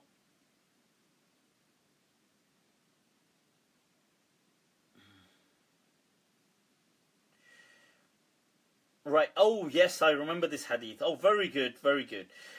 Right, the hadith which is in Abu Dawood about this slave girl that a person had, and he said, and he the blind man stood up and said, "Oh Messenger of Allah, I am the one who did this. She used to insult you and say bad things about you. I forbade her. She did not stop, and I rebuked her, but she did not give up her habit. I have 2 sons like pearls from her, and she was kind to me. Last night she began to insult you, so I took a dagger and put it on her belly and pressed it till I killed her." And the Prophet said that, "Bear witness, there is no blood money due for her." This hadith, in my understanding, is not valid. I'm glad you did bring up this hadith. And this hadith, once again, has Ikramah in it. And it's interesting that, you see, people have asked, and the question has appeared earlier on, that why some people have raised doubts about Ikramah. Ikramah is one of the, he was used to be a servant of Ibn Abbas, and then he was freed, and he later on he was in his time one of the key leading members of the Khawarij. This is a known fact of Ikramah. Okay, Mawla Ibn Abbas. Now he was, so the Khawarij were an extremist group, quite similar to what you have today as ISIS. Okay, they're very similar. In fact, these ISIS today are just a spot-on replica of the Khawarij, who were people about rule. They were so obsessed about rulership, and they had a very puritanical black and white view, and this thing about imposing, and bloodshed meant nothing to them, as long as it was for the sake of Islam. So, in their twisted way. So if you committed a sin, you were a kafir. And if they believed you were a kafir, then your blood meant nothing. So Ikramah was a known Khariji. And he wasn't just a regular Khariji. He was one of the leading Kharijites of his time. Now, this is why Ibn Umar was clearly, when he saw him, clearly rebuked him and was disgusted even at the sight of him. So there's several harsh comments that Ibn Umar made towards him. And this is why Imam Malik had a strong disliking to Ikramah, and he would not like his hadith. Okay. Now the thing is, some people say, yeah, but Imam Malik transmitted one hadith from Ikrimah. And the reason, in other hadith where Imam Malik, which Ikrimah is in those hadith, his name is dropped out by Imam Malik. He doesn't like it. So the thing is, but there are some narrations where Imam Malik has transmitted some hadith and Ikrimah is in them. And those hadith, that's because they're corroborated by so many other chains. Now, I would say that, look, the muhaddithin have a principle that, okay, you can accept a certain person's hadith as long as it's not calling to his da'wah, his kind of call. So if a Shia was presenting a hadith on the holy bloodline, it would be a problem, because it's only to reinforce on the imams, or there will be a 12th imam who goes into hiding. This because it only supports his belief, so it's a conflict of interest. Now, so the Khawarij were a group built upon bloodshed and violence. So it's interesting how all these hadith to do with violence were transmitted through Ikrimah. So I find that incredibly strange, and the fact that Imam Malik did not like him and would reject him, I reject him. Now you can have a problem with that, and that's fine, but and you can accept him. So this hadith that Sayyidina Ali burnt people alive, I refuse to accept that. And Ikrimah says that Sayyidina Ali did it. And by the way, the Khawarij hated Ali. They considered Ali a kafir. Okay, for your information, right? They were Ali's group. They were the Shia to Ali who rebelled against Ali and said to him that the only way we're going to support you is if you declare yourself a kafir and repeat your shahada. And because Ali refused, they then obviously fought him. So the thing is, and I accept that the Khawarij had different branches. They branched off into several other groups. You had the Sufriya and the other groups, and I accept that. But the point is that they did not like Sayyidina Ali to start off with. They transmit that Sayyidina Ali, this hadith which is in Bukhari about the apostate, that you kill the apostate. And they say Sayyidina Ali burnt them. And then they transmit the hadith that they heard Ali radiallahu anh saying, Man baddala deenahu faqtuluhu. Whoever changes his religion, then kill him. I'm sorry, but that is unacceptable. I do not accept that. Okay. Now, and I've gone into, if you watch my Age of Aisha clip, I've told you in there, if you watch that, in the beginning I give one of the premise and show this between hadith absolutism and hadith relativism. And Imam Malik and the school of Medina were always about hadith relativism. They were never about hadith absolutism. So Imam Malik in his Sahih book, the Muwatta, which is more authentic than Bukhari, and it is the oldest collection of Sahih Hadith we have in the world today, Imam Malik's book. He, after several Sahih Hadith, says very clearly, we don't act according to it. He says, our practice of Medina does not accept this Hadith. So, rejecting a Sahih Hadith, it is not something where it is part of the kind of principles of the school of Medina and Ahl Sunnah when it clashes with the universals of Islam. Okay, just because a hadith is sahih, that means its chain is connected. It does not mean it is a sunnah. So once again, we have a hadith here about a blind person killing killing somebody, and the Prophet just ignoring it because he said this, transmitted by who? Once again, Ikrimah and the hadith. So these are problematic. And the other thing, coming back to the other point about where we see hadith which contradict and clash with the universals of Islam, they are problematized. Okay, they cannot be authentic. Like the hadith which is in Sahihain about the Prophet Moses, which I'm sorry, but is an absolute affront and disrespectful to the prophets. It's an insult to the Prophet Musa alayhi salam. It speaks about how that he, the people of the tribe of Israel wanted to see his testicles because they believed that his one testicle was larger than his other testicle, and then one day, you know, and they would mock him because of this, and then one day when he put his clothes on a rock, the rock ran off with his clothes, and Moses chased after the rock, and everybody saw his testicles, and they realized, oh, his testicles are fine. In fact, the hadith describes him as having quite reasonably sized testicles, and this is an insult to the Prophet Musa alayhi salam, who is a great figure and personality within Islam. I'm sorry, but that's nonsense. Utter nonsense. Okay, I do not believe this kind of bizarre stuff, and I'm surprised how you can try to justify that under the banner of Islam. So I'm sorry, you know, we do not accept these kind of things that insult Islamic prophets. Okay, would you accept that?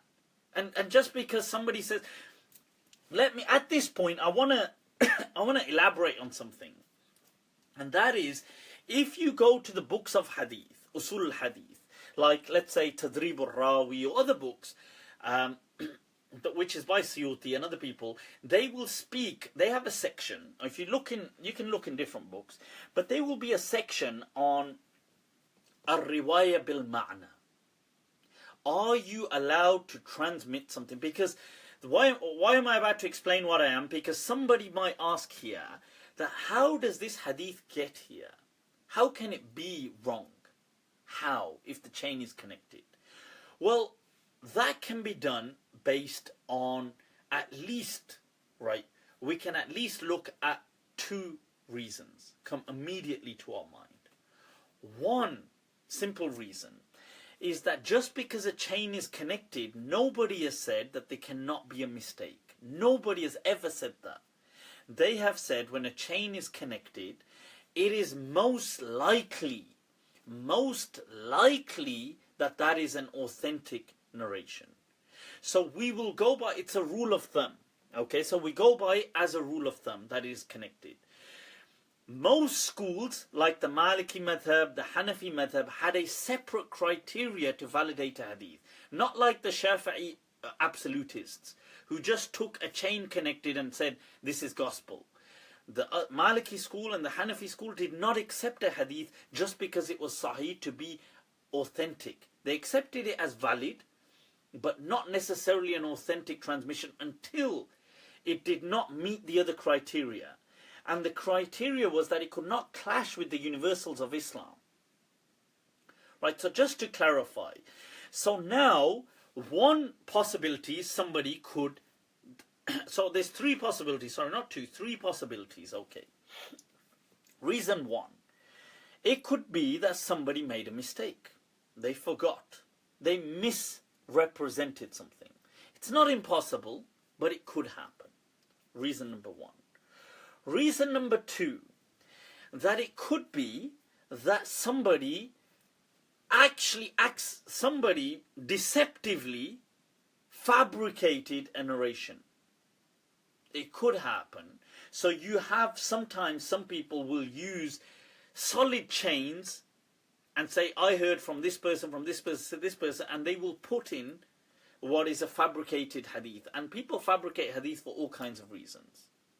Okay, and you can go to the books of hadith and you'll have confessions from people saying, I used to fabricate hadith for this reason. I had a good intention and I did this and I did that. So just to let you know. And there's all kinds of reasons why people fabricated hadith. The third thing, and this is a very important factor, I want to highlight this one. This is to do with al-riwaya bil-ma'na, transmitting by the overall meaning. Okay, now the thing is, are you allowed to transmit a hadith by its overall meaning? Are you allowed to paraphrase? This is the debate. Some people, like Imam Malik, clearly rejected and condemned paraphrasing hadith. He said that this is not how hadith should be transmitted. But many other ulama, like I believe Sufyan al-Thawri and other people, and there's many, you can go to the books of hadith and you'll find several names, accepted paraphrased hadith.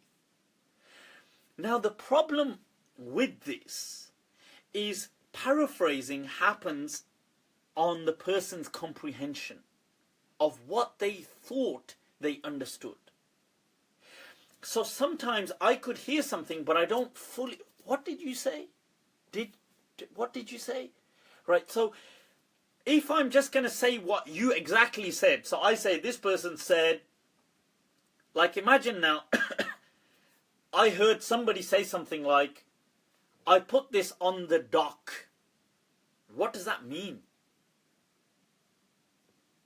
So, if I'm going to try to make meaning and paraphrase it, there's a pro and a con.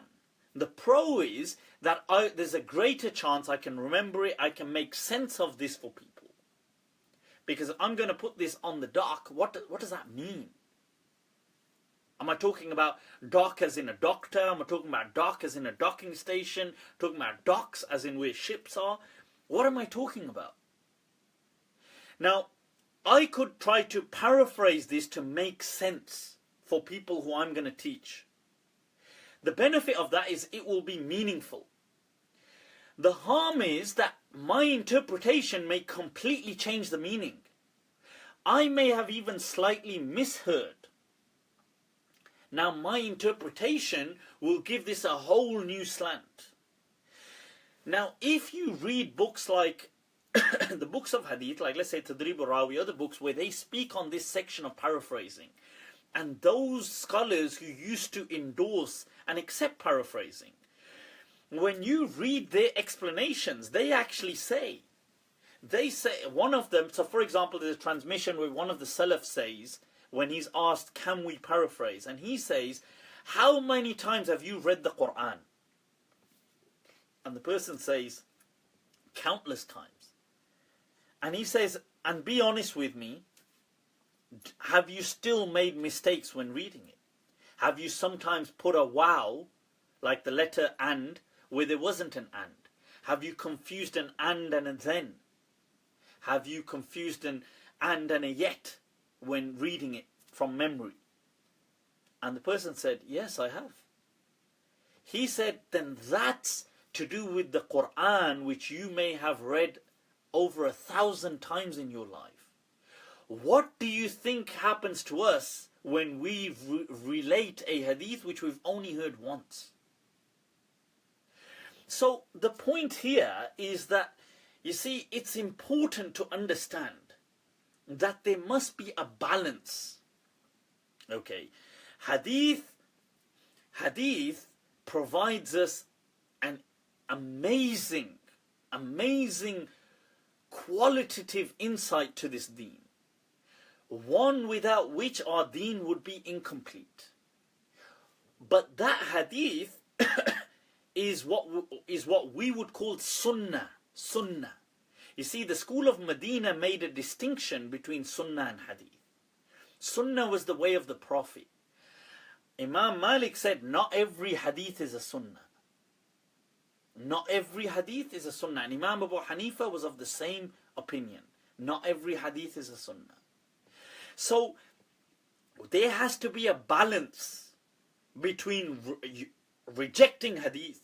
We don't just reject hadith, because by just rejecting categorically all hadith, we would be forsaking a huge portion of our deen.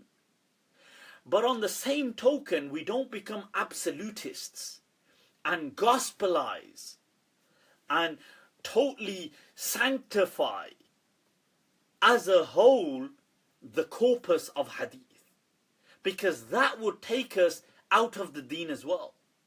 Why do I say this? Imam Malik said this. Imam Malik said this. Imam Malik said to people that it's famously transmitted from him, Innal wahid an wahid, this khabrul ahad, this hadith that you have one-on-one, yanzi'ud deen min bayni yadayk, it will snatch the deen away from you. It will take you out of Islam if you allow it to contradict the universals of Islam. So this is why it is important that we strike a very delicate balance. That yes, we do accept hadith. Yes, we sift through them and try to find those which we believe to be the sunnah. But if a hadith goes against reason, if a hadith goes against the universal principles of Islam, then it needs to be questioned. And if it doesn't, if it stands, then alhamdulillah, if it stands the test, it stands the test. If it doesn't, then it's a problem. Like, let me give you an example. There is a hadith in Sahih Muslim that the Prophet ﷺ sent Ali, that there was a person, there was a slave woman, and some people say this was the Prophet's slave, and some people say it was just a slave woman, that they said it was rumored that she was committing adultery with this guy that used to always be with her, a relative of hers. So this is in Sahih Muslim, and it says that the Prophet sent Ali to go find him and kill him. This is what the hadith says. It says that the Prophet sent Ali to go find him and kill him. So Ali came to him, and he was in a kind of bathtub. They used to have their kind of versions of a bathtub. It was a small, not like today's bathtubs, but it was like a larger than a bowl. It was something that they would kind of sit in with water. So he found him in one of them. So he found him with the slave. The slave woman was there, but he was in this tub. So Ali pulls out his sword. This is in Sahih Muslim. And the person jumps up out of fear. When he jumps up, it becomes apparent that he does not have a penis, because his penis is cut off. Right, this is what the wording of the hadith. He was kana majboob al-dhakar, that he was, snipped. He had some accident or something. Anyway, he was emasculated. He was an emasculated person, so castrized. So he had no penis. So when Ali sees that, he becomes shocked, and he thinks, well, okay, because I've come here to kill you because you were committing adultery, but you don't even have a penis. So he goes back and tells the Prophet, and the Prophet says, okay. Can you accept that, people? That is in Sahih Muslim. That is absurd. That is absurd, I'm sorry. That is nonsense. The Prophet would not just have innocent people killed. This goes against the message of Islam. This goes against the character of the Prophet. Now, you might have a problem with that. That's you. I don't have a problem in rejecting that. That hadith is nonsensical. How did it get there? One of those three ways.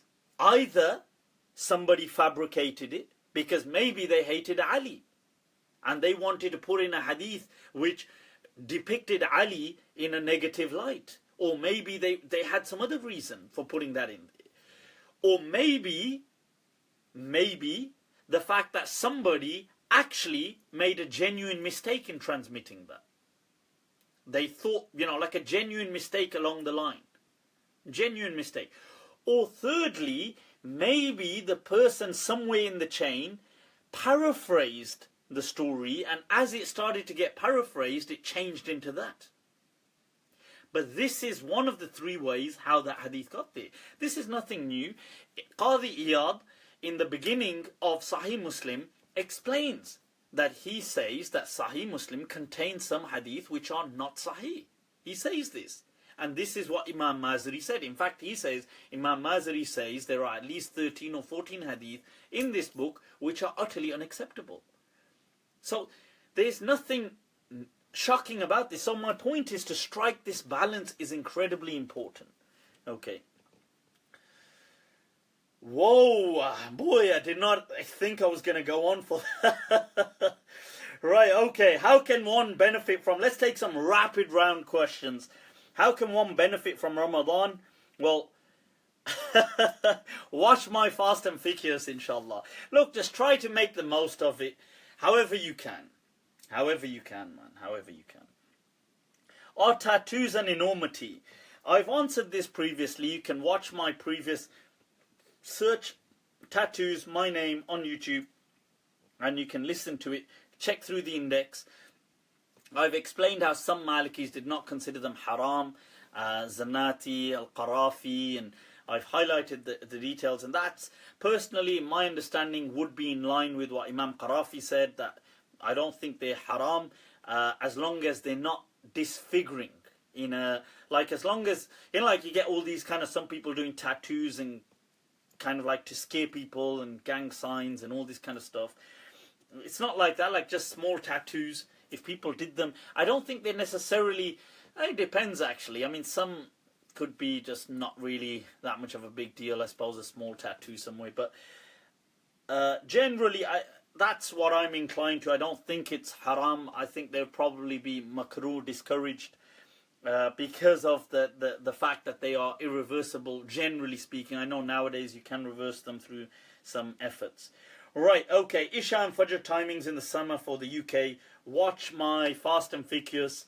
Fajr doesn't really kick in, so you can, whenever you pray, but obviously in Ramadan it's going to get more complicated, so watch my fast and ficus. I do explain in that you can just take the timings for any region. You can just go with the kind of estimated timings, that's fine. You can just work backwards from sunrise with an approximation, that's fine. Is gambling an enormity? Gambling is haram. There you go, people. Those of you who say I never said anything's haram, and that's because of the amount of households and families it has led to destruction. Even in countries like the UK, I mean, it's incredible how many people are addicted to gambling and have kind of ruined their lives over it. Am I going to visit you in Germany someday? Fakhri, Burisha, inshallah, I'm going to visit you someday in Germany. Right, so just hang in there, inshallah. We got to chill out when we hit the motherland. Right, I forgot the German term for that, but how do you deal with major mood swings?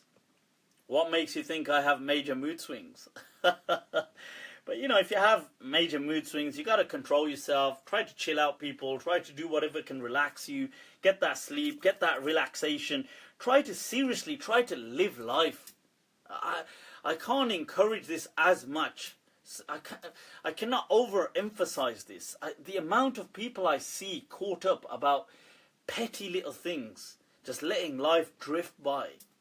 Do not let that happen, people. Could you explain hasad in Islam? Susan Hindi. Hasad is envy, being envious. It is forbidden. Obviously, it's a natural. It can happen. We can all become envious, you know, at times, and I understand that sometimes it's more, the prohibition is more about acting out on it.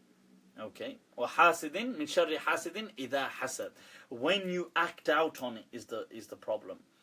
Sometimes you can't help but be envious, but you have to try to counter that, because that negativity is not helpful. It's only going to make you feel worse.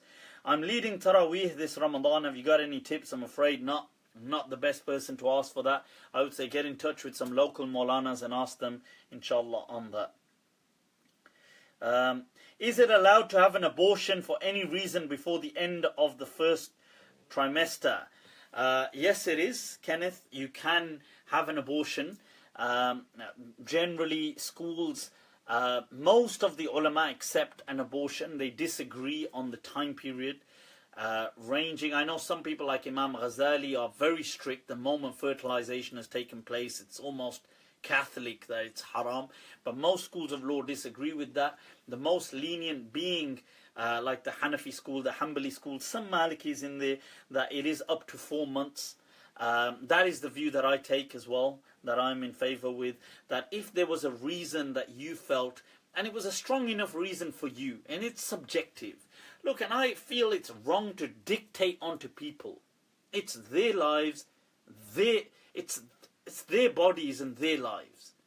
Right? It's wrong for me to tell you what is a difficulty.